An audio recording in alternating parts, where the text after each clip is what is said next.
Hi everyone, welcome back here once again. Thank you so much for tuning to watch this video. In this video, I'm going to be sharing with you guys how I make this delicious looking pomo. So sit back, relax, and let's do this together. So to make my peppered pomo, I'll be using pomo obviously, but I'm using the dry pomo. I'll be using two kinds. I have the white one and the brown one. But first here, I'm taking out the dry white ones. It's dry, so I have to rehydrate it by using hot water. And here I have the black one, that's the brown one. Okay, for this brown one, I always want to take the step of washing, like cleaning off the dirt first before I soak it, because the first one I bought, when I soaked it and tried to wash it after it had rehydrated, I discovered that it was too soft for me to actually clean it properly.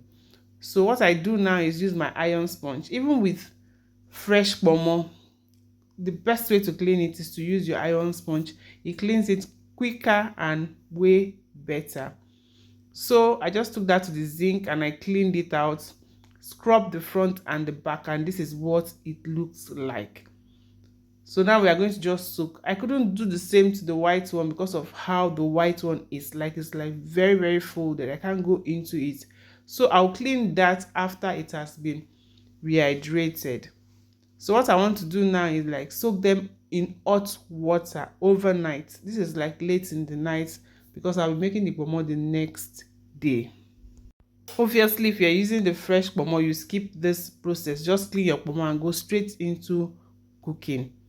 Guys, please give this video a thumbs up, share, drop me your thoughts in the comment section, give me a like. Let me know in the comment section between peppered pomo, isiewu, and the cow leg, which one do you prefer? Let me know. So this is like the next day. I took out the first hot water I soaked it with, and I poured in another hot water, and this is what it looks like. Time for me now to scrub the white one. I'm still going to scrub the brown one again, guys. I'm still going to scrub it again one more time, but not as much as when I did the one before soaking, if it makes sense, right? So I'll just do that off camera and I'll come back to you guys. Yeah, so now I'm done washing. I rinsed it out until it was like very clean. Then I cut them into reasonable sizes, the way I would enjoy it. So cut it into the size you would enjoy. And then in the pot I add in just a little water, not so much, to boil the pomo.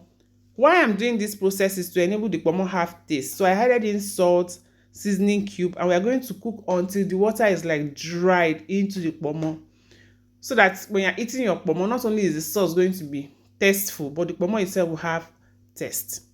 So my peppers there, I have my atarodo, you can call it habanero pepper. I have my tatashe, that's paprika, and onions. I'll roughly blend that, and then I have ginger and garlic, which I'll be grating separately. Here my peppers are all clean. I'll blend off the camera and then we can start cooking. A saucepan is on the gas. I added oil. When the oil was hot, I added in my chopped onions. I fried the onions for about 2 minutes and then added in some spices, curry, rosemary, and also thyme. And then added in crayfish. Crayfish is very important if you want to take your peppered sauce to another level. Then I add my peppers. I'm going to fry this until I'm certain it is very well fried. Okay, just keep stirring, and then let it sit on the gas. There comes in my ginger and garlic. Okay, I like to use a lot of garlic so that it gives it that heat and makes it like super delicious. I'll fry and make sure that it's like very dry.